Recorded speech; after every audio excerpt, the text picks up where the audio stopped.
यो प्रसाद यादव मेरो इपोक्सीको यहाँ काम भइरहेछ हेर्नु कति क्लिन काम गर्ने हो के यस्तो इपोक्सी लाउने हो जबसम्म यो लाइन जुन छ नि यो लाइन हेर्नु जबसम्म यो लाइनको तपाईँले सफा गरेन भने जबसम्म त्यो इपोक्सी राम्रो हुँदैन अनि यो लाइन जबसम्म पुरै क्लियर देख्यो भने बुझ्नु तपाईँको घरमा पानी चुइदैन नत्र भने माथि धुलो धालीमा लायो भने काम छैन त्यही भएर यो इपोक्सी लाउनु भन्दा अगाडि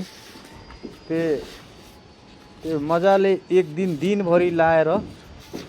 यो सफा गर्नुपर्छ यो तपाईले सफा गर्न भनेको कस्तो के गर्नु पर्यो भने यस्तो तपाईले यस्तो चक्कुले दिनभरि लाएर सफा गर्ने अनि भोलिपल्ट फेरि आएर इपोक्सी लाउने त्यही बेला सफा गरेर त्यही बेला लाउन मिल्दैन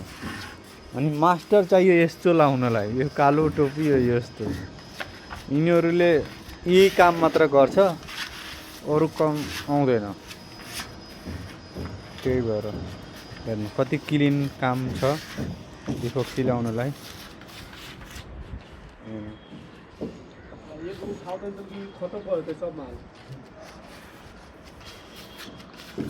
साप पुरा भित्र छिराई हालिरहेछ चापी अनि त्यही भएर पानी चुइदैन तपाईले राम्रोसित इपोक्सी हालेन भने पानी चुइन्छ अनि फेरि यो स्कर्टिङमा स्याप